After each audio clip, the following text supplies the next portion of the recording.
Hello everybody and welcome back to the channel. If you're new here, we talk all things fandom and we talk about it in a positive way. And if that's something that appeals to you, you've come to the right place. And today is Terrifying Tuesday, where we talk about all things horror. And boy, have we got something for you today. A 2020 movie is now getting a sequel. That movie is Becky, and if you haven't seen it, it is absolutely insane and you must see it. And we're going to talk about the sequel and its plot right now. So let's jump right into it.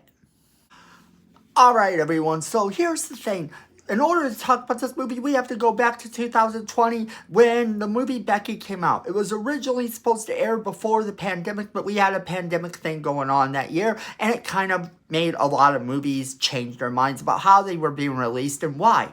Becky got released on video on demand, and that's kind of how I saw the movie. Now, the movie starred Lulu Wilson, who has been in a couple different things. So you might recognize her name as this little girl whose family is attacked by some evil people, led by none other than the King of Queens himself. Yeah, that's right. That guy.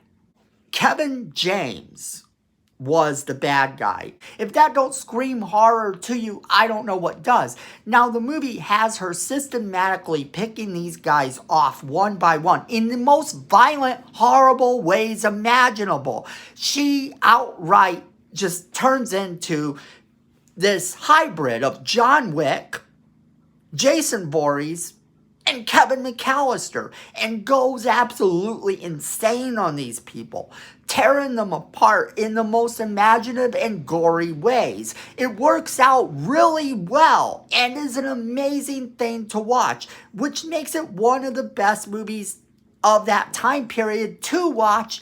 And if you haven't seen it, you need to see it. The new movie is called The Wrath of Becky, and it kind of takes a page right out of that book. Now, the enemies in this movie are different, but they're kind of the same.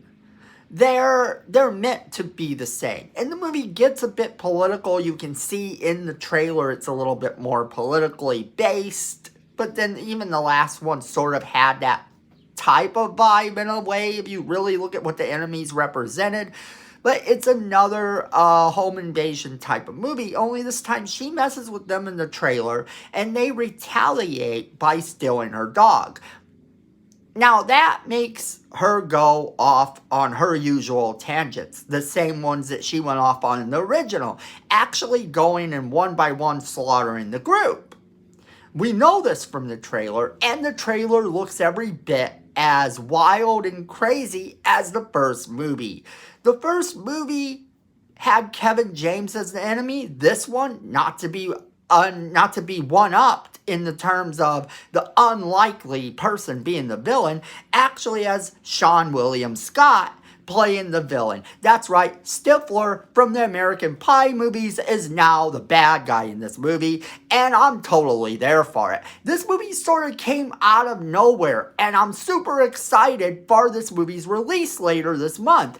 And it looks like it's going to be every bit as crazy and gory as the original, if not more. In fact, I'm willing to bet this movie will be even more gory and horrible than the first one.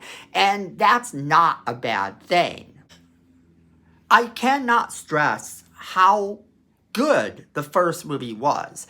It wasn't exactly my favorite movie of the year. My favorite movie during all of the stay-at-home months was actually The Hunt. And if you haven't seen that, I highly recommend you watch that one. And this one, however, the original Becky was actually a pretty great movie. And it's one that I don't mind visiting time and time again because there's always something new to kind of be seen in the background of the movie. And just the idea of how she pulls off the things that she pulls off is pretty good. And I'm hoping they maintain that in the new movie, that they kind of give us the same formula in this movie, and it looks like they're going to. It looks like this is straight up going to be her just going crazy on a bunch of baddies. And the thing of it is that this might work really well because it kind of also hints at a sort of John Wick type of vibe. In this movie, they just kidnapped the dog.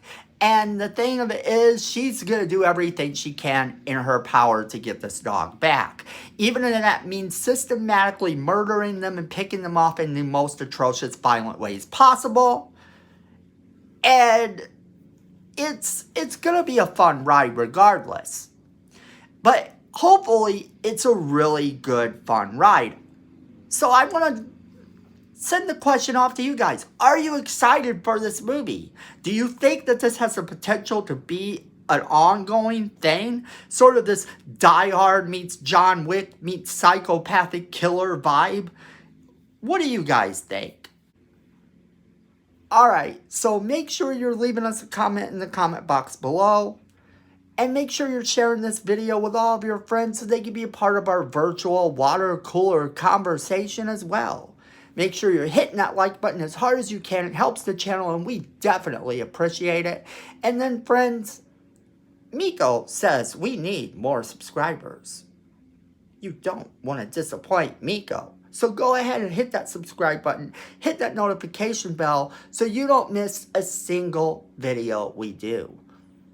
And then friends, at the end of the day, I know it, you know it, and Miko knows it. Fandom is family.